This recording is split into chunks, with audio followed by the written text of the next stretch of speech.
Today, we're pleased to introduce you to the 2023 Grand Champion build from SUNnFUN, the Radial Rocket. A lot of pilots that fly this plane call it the stump puller because this 400 horsepower radial engine has amazing acceleration. It's as close as you're going to get to flying a warbird. Let's show you around and welcome to E3 TV.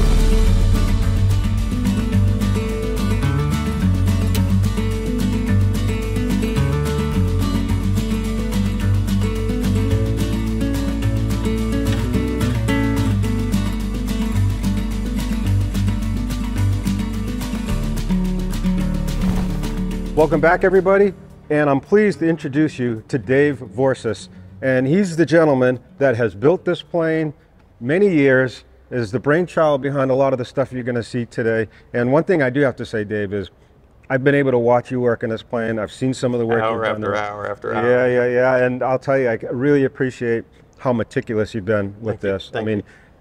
You know, I've been fortunate to be able to get inside and actually see a lot of the stuff that we're going to show you guys today. So I'm excited for that, and I appreciate everything you've done in this airplane. And congratulations Thank you very much. On Thank you. The SUNnFUN champion. You know, the labor of love thing's been overworked a lot, but it's really true. You know, I really got a kick out of building it. It was a lot of fun. And it was like 16 years you spent, right? But I got the fast build kit. So. Oh, okay. But that's because, I mean, normally somebody could build this plane in about 5 years. Probably 5 years, yeah. But you love the journey. I do. I just had a ball doing it, and you know, it was what I did all the time. So I was always somewhere where my wife knew where I was doing, what I was doing, and I just really got a kick out of putting things together and seeing things be created that I did. So it was a lot of fun. I'd do it again in a heartbeat. And I have to say, one of the reasons why this plane is so exceptional is because during that 16 years, it wasn't you just built the plane and that was it. You constantly improved and made it better, and so you've built it over and over again. Yeah, and you know, when you own something, you're always trying to think, what's the resale value going to be? Should I make it so that somebody else will want to buy it? But for once in my life, I said to myself, I'm going to make it exactly the way I want it. And if nobody else likes it, that's okay, because it's not built for them, it's built for me. Yeah. And so when I saw something that I wanted to change, I wanted a gun sight, so I put a gun sight on it. I was going to ask you about that. We'll get to that. But, you know, so I just did it exactly the way I wanted it. And that's a real liberating thing to finally do in your life, you know, to say, this is the way I want it.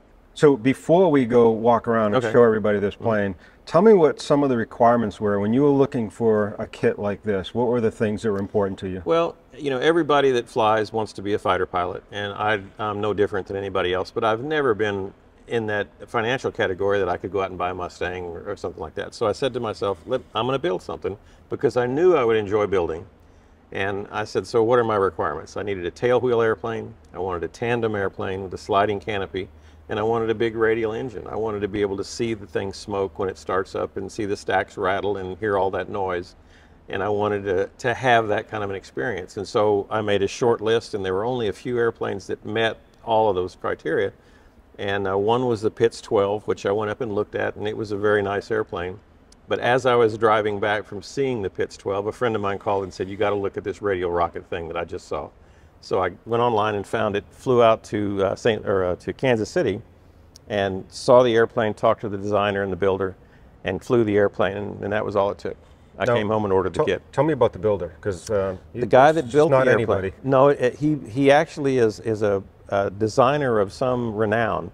He designed an airplane called the Legend, which is basically the same bones of this airplane, but it started out as a tricycle gear with a V8 power plant. And he sold a few of those kits, and then somebody put a Walter PT6 turbine in it, which a lot more horsepower and a lighter engine. And that airplane became the Turbine Legend. And so the fellow that designed that was having a conversation with his wife, and she said, you know, you ought to build an airplane with a radial engine and a tailwheel. And so he took the Legend, resculpted the front end of it, changed the wingtips up a little bit and the horizontal stabilizer a little bit, and basically the bones of this airplane are the Turbine Legend. So it's a really, really, really stout airplane, because it was meant to go 320 or 330 miles an hour. Okay, and I was just going to ask you about that, because this is almost the same size as our extra with 300 horse in it. This is 400. 400 plus a little bit. What's it feel like?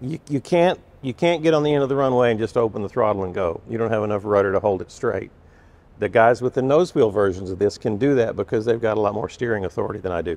But I'll open the throttle a little bit and get it going down the runway to where I know I've got some purchase on the rudder, and then I'll go ahead and push the throttle open. Well, when you do that, since it's a supercharged engine, you don't really feel a lot of that power down at the bottom end of the power curve. But when the supercharger starts working, it's like somebody shoots a rocket off. I mean, it just puts you back in the back of the seat. And first 5 or 6 times I flew it, I didn't get the throttle all the way open until I was 300 or 400 feet off the ground. I mean, it's just got so much power that it goes. It's cool. It's really a hoot to fly. Cool. Well, I'm excited to show everybody this airplane. All right. Let's start at the engine, and we'll walk ourselves around. All right. So Dave, Romanian built M14P, 400 horsepower, radial engine. I mean, it just looks sexy. It does. It's 4.5 Harley Davidsons.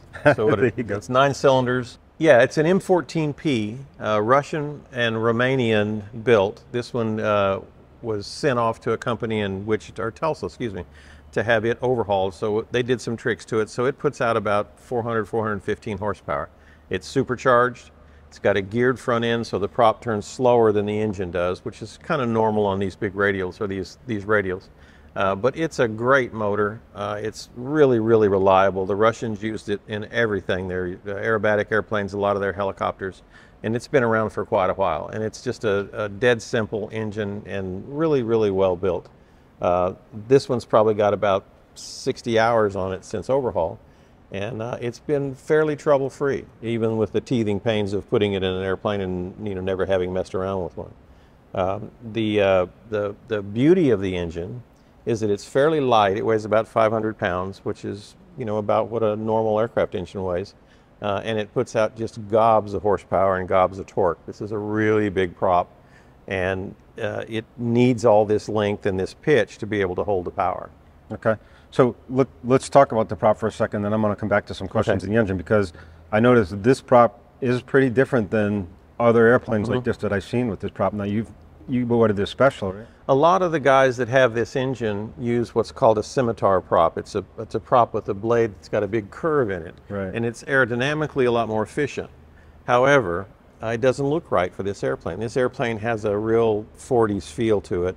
And I was aware of that, and I really enjoyed that about the design. So I asked MT to make me a prop that had a more traditional straight blade on it. And they call these P51 blades because all the people who are building replica P51s use this straight blade because it resembles what was on the original Mustang.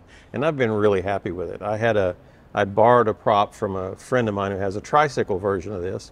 And since that airplane sits tail high, the blades are real short, so there's 4 of them, and it just looked completely out of scale. It looked like a ceiling fan blade, on here, and I just couldn't stand it, so I ordered this, and I've been real happy with it. No, it looks great. It looks sexy for sure. So the engine, tell me, like oil consumption, cooling, like what's it like? It's a air-cooled engine, obviously, and it's a dry sump system. So the oil that gets pumped in through the engine to lubricate all the rotating components falls to the bottom of the sump, and then it gets sucked out by a scavenge pump and sent back to the oil reservoir. As it goes back to the reservoir, it goes through an oil cooler and then goes into the tank, and then the oil pressure pump, the positive pressure pump, picks that oil up and pushes it through the engine again. So single pump, or is there there's a pressure pump, and then there's a scavenge pump. There are 2 pumps on the same shaft. They're coaxial, and one is pushing oil into the engine at a fairly high pressure, and one is sucking oil out of the engine and putting it back in the reservoir to reuse it and go through it again. When I built the airplane, I changed all of this up. The original airplane had an exhaust ring that went around the back of the engine and then shot the exhaust straight down out the bottom. And then it had a scoop here that came out and gave you fresh air for the carburetor and air for the oil coolers. Well, I really, really wanted to have the exhaust come out 3 and 3 and 3, because you get to hear the individual cylinders, you get to see the smoke when it starts up, and it shakes and it rattles and it's snaps and pops. And that's part of a radial engine. So I redesigned the exhaust so I could have 3 coming out this side, 3 coming out that side, and 3 coming out the bottom. So in the process of doing that, I built an oil cooler scoop over here, which takes fresh air in. There's 2 of them. There are now. Okay. The first one, when I built it, I built this, and I thought this is very elegant. It'll take the air in, run it through the oil cooler, and then exhausts the air out the back of the scoop. Is a brilliant design. Very, very clever. Doesn't work very well at all. Okay. So I had to add another cooler, right, which I did, and it's a little bit bigger. And again, it just takes air and runs it across the cooler and exhausts it out the back. And so now I've got really good control over the oil temperature, which is critical for these kind of engines. Yeah. No, that's not this. This is purely carburetor, right? And then this is a big air filter, and you do a calculation that says how many cubic inches do you have, what the RPM is it, how much horsepower is it, and you need to do that calculation to figure out how many square inches of filter material you need. And so then you tell the filter manufacturer, and this happens to be a K&N, I need this much filtering. And so this is basically a car air filter. It's about this big. The scoop is a little bit oval, so the filter is contorted into that shape. But the air comes in here, goes up into the carburetor, which is right down here. Okay. And then I have a valve that allows me to breathe air from behind the engine in case this ices up. If you take this shield off, then you can drop this whole outer shell off and then pull the filter out, put a new filter in or clean it and put it back. And then there's some drains in the back in case it loads up with water. There's a way for water to get out of it and all that. So what's the oil consumption like? Right now, since the engine's not completely broken in, it's about a half a quart an hour. And I think it'll get a little bit better than that, but that's not a terrible amount of oil for a radial. Ordinarily burn a little bit of oil. Okay. Part of that problem, or that characteristic, causes oil to settle in the lower cylinders once you shut the engine down. So since there are 3 cylinders essentially aiming down to the ground, then they may fill up with oil. And if you try to run the engine with that oil in there, oil's not compressible. So when the piston comes up in a compression stroke, if it tries to compress that oil, the oil won't compress and it'll bend the connecting rod, which is a fairly catastrophic problem. So what all of us do with these engines is we pull the propeller through many times. I pull it through 21 times, which is more than you have to, but What are the suggestion to pull? Probably 9 times. Okay. So I'm a belt and suspenders kind of guy. And so I open a valve down here, this little yellow handled valve, that black and yellow striped handle. I open that, and that drains the intake tube. So as I pull the engine through, any oil that's in the cylinder can either get pushed into the exhaust system where it drains on the ground, or it can get pushed out of the intake tube so that it's not present in the combustion chamber. So then you close that valve, and now it's ready to run. But, like I say, most radial engines leak oil and they scatter it everywhere, and most of them use quite a bit of oil. But this engine is pretty tight. I've not had too much problem. I can run it for several hours and then uncowl it, and there's a little oil on the inside, but not a tremendous amount. So I'm real happy with it. Using like a straight 80, is there? I use a 50 weight oil. Okay. And it's a non-synthetic oil. Once I get it broken in, I may change to a multi-grade oil, and it may be synthetic. But there's a whole controversy about what's best for these engines. Do you use like a cam guard or any of that kind of stuff in there? No, not on this. Most of the things in here that move around are bearings, rather than having a shell bearing like on a flat engine where you've got just shell bearings that are a flat metal surface that the cam or the crankshaft runs on.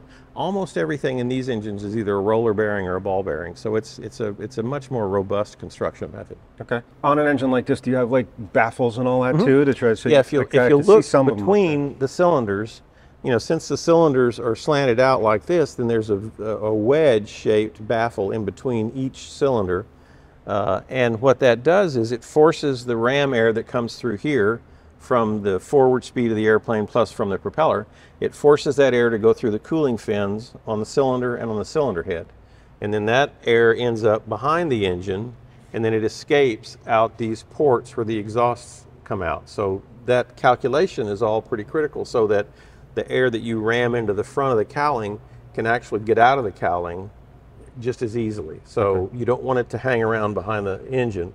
You want it to pick up the heat from the steel and metal and aluminum in the engine and take it away. So one of the things that's different about this engine and the way it came from the factory is the factory engines were all air start engines. The engine had an air compressor on it that would compress air into a reservoir, and then when you wanted to start the engine, you actually opened a valve and it blew air to the cylinders in the firing order sequence and caused the cylinders or caused the pistons to move and move the propeller, and then you turn the ignition system on and it started. It's a great system for an airplane or an engine that's going to be in a bunch of different atmospheric climates, hot air, cold air, you know, all that. But over here we don't have that problem. And so a lot of the guys, including me, converted to a starter, an electric starter. So we took that air system off and put a ring gear on the back of the propeller and then an electric starter. So I start this airplane just like you would start yours. Okay. What battery you have in here? 28-volt battery, and it's right behind the engine there.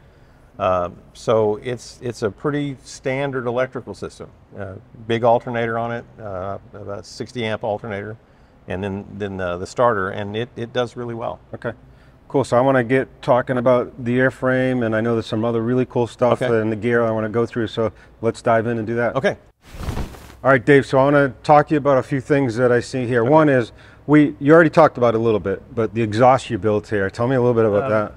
I really wanted it to be like a traditional radio so that you could hear every cylinder fire individually. So I put an exhaust stack all the way out on each cylinder. So there's 3 here, there's 3 down here, and there's 3 on the other side. So when you start up, the accumulated oil that's left in each cylinder blows out in a jet of blue smoke. So when the airplane starts, you get these little shots of blue smoke that come out, and it's really, you know, it's really indicative of what a radial does. Okay. And I wanted that. Cool. It didn't make any sense to have it all go out the bottom where I couldn't see it. I got you. So that's why I did that. That's a cool feature. And it came out really neat. It looks cool. A lot of fun. It does. It looks all great. the stacks are isolated from each other, and they're held together with springs so that as the engine moves and these things heat up, they can actually grow and shrink without almost putting like the load. Expansion gaps. Exactly. Exactly. Cool. Exactly like that. So I see it looks like your fuel gauge on a Piper Cub up there. Does that go up and down, or what is that red thing? That's the front end of the gun sight. So Okay. a man has the right to protect himself, so I thought a gun sight would be appropriate. So there's a fold-down gun sight on the glare shield in the cockpit, and then that's called a ring and ball sight, and the ring's inside the cockpit, and that's the ball. So you put the crosshairs on the ball and put the bad guy on the other side, and if I had machine guns, then that's when you'd use them. Next iteration. Yeah, the Mark II. That's just a vent that opens and closes? This is a cowl flap that I have control of, and it opens and closes based on, you know, what the cylinder head temp needs are. Was that part of the kit? No, that's you did that. Yeah.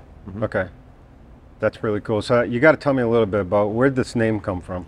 Well, when I started the airplane, I had dark hair and a dark beard, and the more I worked on it, the grayer I got. And since I'm a big Grateful Dead fan, I thought Touch of Gray would be a very good name for the airplane. So I decided to paint the airplane gray and blue, and then go with Touch of Gray for the name. When did you do that? I put that on about 2 weeks ago. Oh, really? Now it's going to upgrade to all gray? Well, I actually have stabilized. I don't think I'm getting any grayer. So I think we're good. Perfect. But I can replace the gray with bald at some point. All right, awesome. So I do want to talk about the gear. I mean, obviously this is beefy, and I actually saw this when you had all this off and you were fine-tuning everything, and it was pretty impressive, the stuff you're doing. But one thing that I see, and I'm not sure why, is I'm looking at the landing light here. I see like springs, and I see some weird stuff going on. It doesn't look like just a regular light. When I fly the approach with the airplane, the approach angle of attack is really flat, because I always wheel land the airplane. So I come in at a pretty level angle of attack, and if I turn the landing lights on, it lights up what's in front of me. But once I get on the ground and put the tail on the ground, then now the nose is pointed way up in the sky, and I can't see, the lights don't do me any good. So I actually have a solenoid here and a 3-position switch in the cockpit, and so approach lights are here, and when I flip the switch, this light fixture depresses so that it shoots straight out so I can see what's in front of me. And since the airplane has such a big front end on it, you're kind of limited as to what you can see from the cockpit. So most tail wheels, you S-turn, same thing you do in your airplane.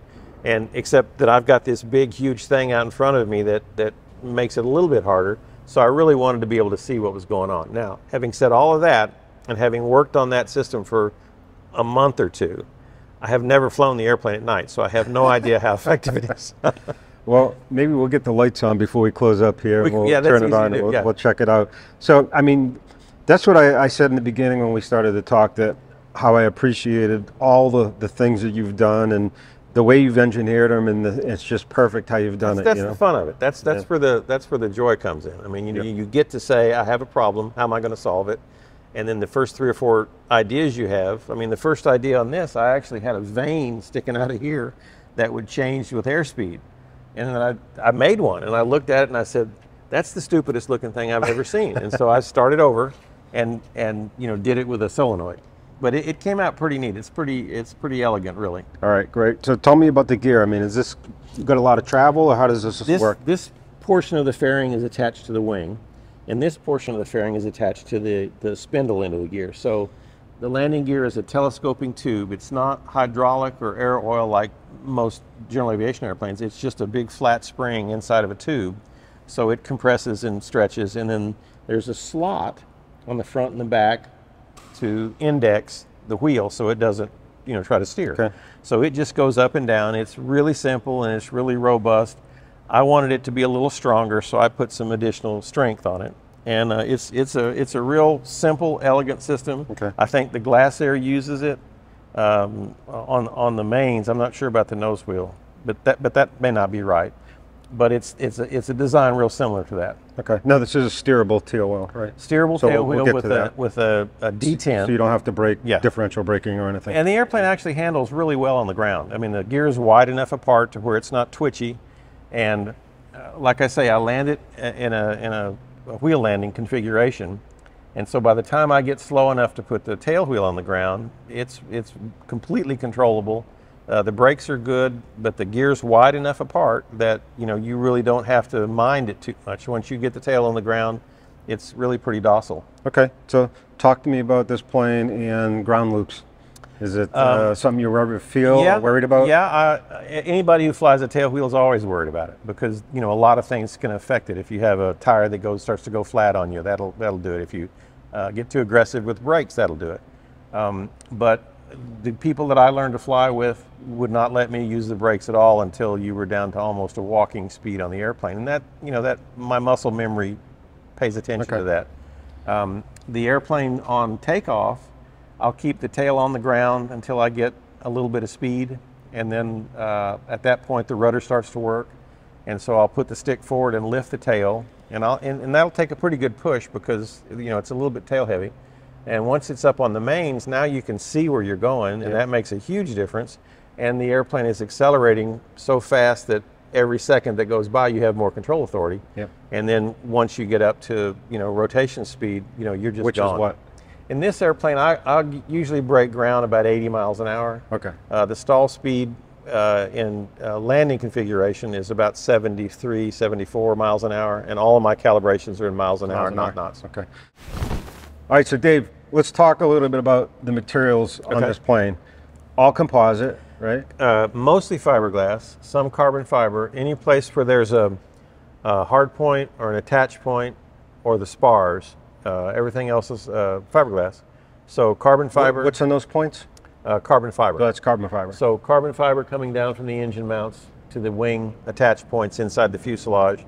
Carbon fiber on some of the wing parts here. But the rest is mainly fiberglass. Okay. What's the weights on this? So empty weight?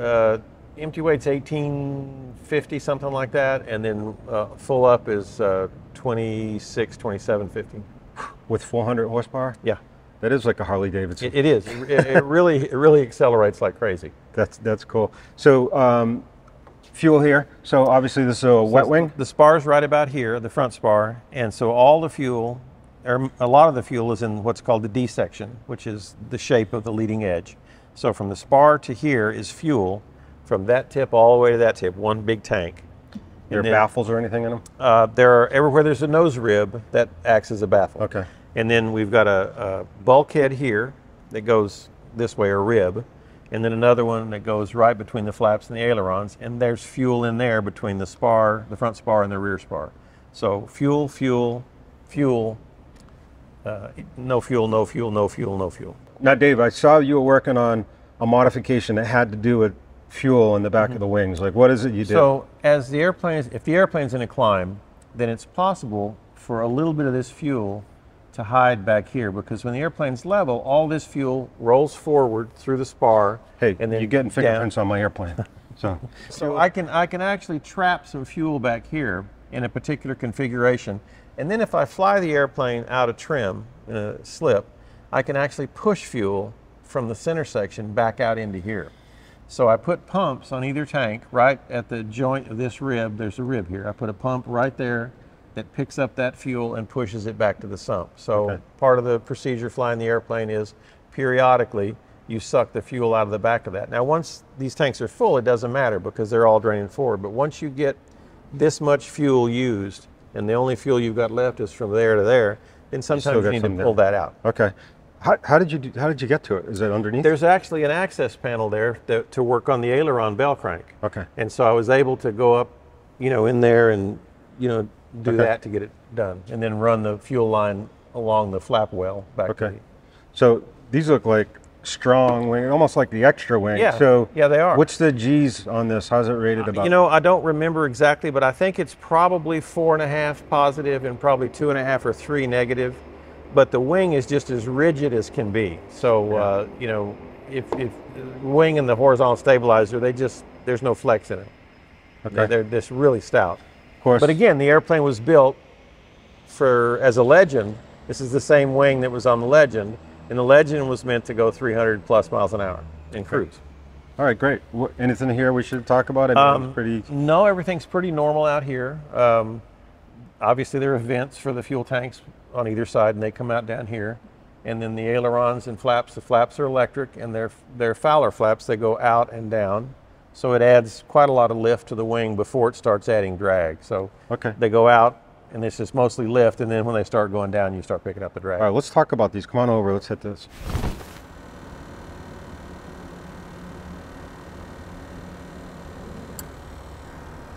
Perfect. So Dave, we talked a little bit about all the composite materials and all about the tanks and the wings, but let's talk about these ailerons and then we'll hit the flaps, because those aren't just average flaps, obviously. They're good size flap and they really slow the airplane down, but from my point of view, more importantly, they get the nose down, or they let me slow enough to where I can get the attitude I want, so that when I fly the approach, my approach attitude is almost the same attitude I use to put the wheels on the ground. And so when I push the flaps down, I can get the speed down, which means I can get the nose down a little bit and fly the approach. The ailerons, they don't seem to have much travel, but that's the right amount. But because the airplane's pretty fast, that deflection at 200 miles an hour, 220 miles an hour, really makes the wing turn around. And so I don't know the exact roll rate number, but it's pretty aggressive and it's pretty responsive. Okay. So well, let's talk about that then, because from an aerobatic standpoint, I mean, you already talked about 4 Gs and 2.5 Gs or something negative. So you're really not doing snap rolls and things like that, but you can do some barrel rolls and loops. And I don't have an inverted system, so everything that I do needs to be positive G. Okay. So it's a loops, wing overs, aileron rolls, all that kind of stuff. It's fine. But I would not want to try to sustain much inverted operation. And then we talked about the flaps, Fowler flaps. One thing we didn't talk about is this wing is almost shaped like the wing on the Extra. I mean, it's pretty symmetrical. It's a high performance wing. Most of the general aviation stuff has a Clark Y airfoil, which is a big bird shaped wing. It's got a lot of curvature to it, a lot of lift, kind of a lot of drag. But it's a real forgiving wing. This is not so much that way. It's a performance wing. It's almost symmetrical. It doesn't have a lot of dihedral, and when it's done flying, it's done flying. And so everybody that I know that flies the airplane is cognizant of that, because if you're not, and you get it loaded up and slow and get the flaps out, and you can get behind the curve on it. Okay. So most of us fly the airplanes at a fairly high approach speed. Now, the 2 guys that I fly with that have nose wheel versions of this are both military pilots with lots and lots and lots and lots of hours in high performance airplanes, and this is not unusual for them, considering the kinds of airplanes they flew. So, but from a guy coming up from the bottom of aviation through general aviation, this is a little bit of a different experience. Okay. So much like what you did from between the Bonanza and the Extra. Okay. So let's talk about some of the airspeeds. So your approach speed, you already talked about the stall speeds are in the 70s, right? Your approach speed, what's your normal approach? I fly the approach at 115 miles an hour, which is 100 knots. And at that point, I've got all the flaps out. I've got the power set at about 2200 RPM and 15 inches of manifold pressure. And that gives me a really flat approach, and I can control the descent rate real easily with the propeller. And so, or with the throttle, either one. And so I'll fly the approach stabilized from when I turn final, and I'll get down into ground effect almost in a pretty flat attitude. And then when I stop the descent in ground effect, then I'll just start bleeding power off a little bit. Now, it's not the best way to make a short field landing, but it gives me the ability to put the mains on without a lot of maneuvering. And as soon as the mains go on, I'll push the stick forward a little bit and prop forward, throttle, retard, and it'll start slowing down pretty good, and I'll put the tail on the ground, and we're done. Okay, so it's a little different than, it's not like flying it's not like pitch for the point, power for airspeed. No. You're kind of sinking it right into just like the extra. I think you can do it that way, but you have to time everything perfectly to make that work, because if you allow it to get a little slow, the sink rate goes way up.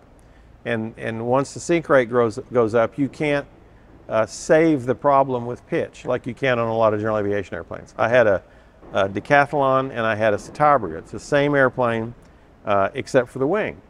And the Citabria, when you got in the key position, you could stop and make a bologna sandwich and pull the power to idle and land the airplane. And you could do it badly and still make a good airplane or a good landing. Yep. The Decathlon wasn't that way. You had to keep power on it and keep it so that you were in the attitude you wanted, and that ended up being about 75 or 80 miles an hour, in order to prevent the sink rate from getting out of control. Now you could recover with power, but that's never the right answer unless it's the only answer left. I mean, you want to be able to say, I'm in control of this all the way down to the point at which the wheels touch the ground. Yep. Okay, and then cruise speeds. This airplane with the fixed gear, if I thump it really hard, I think it'll cruise at 215 or 20 miles an hour of true airspeed. I've seen ground speeds of 240 on it with a little bit of tailwind, and I've seen it typically indicates 185, 190 in cruise, and then if I convert that to true airspeed, it ends up being 210, 215, somewhere around in there. Okay. That's pretty Hal and Kevin both have retractable airplanes, and they're considerably faster. And then Hal's got one with a different cowling on it that's a lot less draggy, and it's way fast. Okay. Let's talk about the fuselage here a little bit. So obviously two-place. And it seems pretty easy to get in and out. I mean, it's not bad. The front seat's pretty easy to get into. The rear seat, it's a pretty good leap from the wing walk over the cockpit side into the back seat. And so, since the airplane was built for my wife and I to travel in, and since I knew she wouldn't be able to make that jump, I built a boarding ladder that snaps into the side of the fuselage on the other side, so she can just climb in and get into the back directly without having to go, over the wing. Okay. But once you're in the airplane, the seat back is here, the seat bottom is here, and your feet are straight out. So you have no geometric advantage to get up. So I built this rollover bar that wasn't part of the original design, so you'd have something to hold on to. And then I put what I call a butt lift in the back of the airplane. So there's an electric motor that lifts the back of the seat up about that much so that it gets you over center. I got you. So you can grab that and stand up and then climb out. We're gonna look at that when we get inside the cockpit and stuff. Now, what do we have down in this section? Any storage? There's a baggage compartment here. The door's on the other side that goes to about there, and then there's a bulkhead, and then from there to there, it's just fuselage. But the push-pull tube for the elevator runs through there. The cables for the rudder run through there. And it's so far aft that if you put anything in there, the center of gravity penalty would be exorbitant. Okay. So, great. Let's take a look at the tail. Okay. So, Dave, let's talk about the tail. I mean, it looks like a pretty standard, pretty conventional tail. The counterweight for the rudder is in this section, so this is full of lead, and normal tail wheel with a steering system and center detent for taxiing straight. Trim tab back here. Counterweights on the elevators are here. Tab here too. Do you have to adjust this much? That's a fixed tab, and then the rudder trim system is a set of opposing servos that recenter the rudder cable on the firewall where the springs are. So when I need rudder trim, I actually bias the rudder cables to pull the rudder in one direction or the other. Okay. But for cruise, I really don't want to hold that way. So I just put a cruise tab on it, and straight and level flight, that tab keeps me going straight. So you added this? I did. So there's this tab here, and then this lump here is an addition to it. And this is where the original rear navigation light was. But when I got that in there, I couldn't get the rudder to balance for this aerodynamic balance because I had filled this up with lead. So I took the light fixture out and put a reflector in here. So if a guy gets behind me with his high beams on, he'll be able to see me. Okay. But I moved the navigation lights to the wingtips. All right, I got you. I mean, this looks like it's part of the wing. You couldn't, you wouldn't even know that you did that. Okay, the great. beauty of fiberglass is you can make whatever shape you want. This lump here wasn't in here, obviously, and so I just fabricated a cone and laid it in there and glassed it in, and then pulled the cone out. It's just really, you know, amazing stuff to work with. The paint looks perfect. I mean, you would never know. Yeah, it's easy to make it look like that. Painting's hard, but sanding is the way you make it look good. Looks great. All right, cool. Let's take a peek here with this side. We were talking about the rigidity of the wing, and when I first looked at the airplane, the prototype, I grabbed it here and I shook it, and you can see the tail moving obviously, but if you put your hand here, there's absolutely no movement. So this is one fixture, one piece back here, whereas you go up to most airplanes and there's some flex in all that, but this is just solid as a rock. So it's solid all the way through. It's one piece. One spar all the way through, same as the wing. One spar in the front, one spar in the back. This has got a couple of spars in it, one back here and one back here. They go all the way through. Okay, great. Baggage compartment here, which is about that much. And then this is the canopy release button. You push that, pull the canopy back, the boarding step comes out. You're ready to mount up and go. And then as this goes forward, it'll pull the step back up to the half position. So right there is the detent. You can keep the canopy there for while you're taxiing, but then as you come forward with the canopy to close it, step retract. The very sophisticated flap position indicator. So you just look out the window and it'll tell you what your deployment is on the flaps. All right, Dave. So I feel like I'm in a Warbird, and this is a pretty cool cockpit. Other than these round things, I'm not sure what these are. Gauges. Okay. That's the way the real pilots fly. So take me through kind of, I mean, I got my reds here. Okay. So we got a master. Everything on the left is for switches, circuit breakers, throttle, anything that your left hand has to do. So the idea being that you don't have to take your hand off the stick very often to do anything. So you can work the radios, you can work all the switches and circuit breakers, the throttle, the lighting system, all that stuff you can do with your left hand so that you can always keep your right hand on the stick. Okay. So we got a master. Master, and then an alternator switch, fuel pump. There's a start disable switch right below the second red knob, the second red switch, third row down. So that switch allows you to disable this button, which is the starter button. The idea being you don't want to be able to accidentally engage the starter when the engine's running.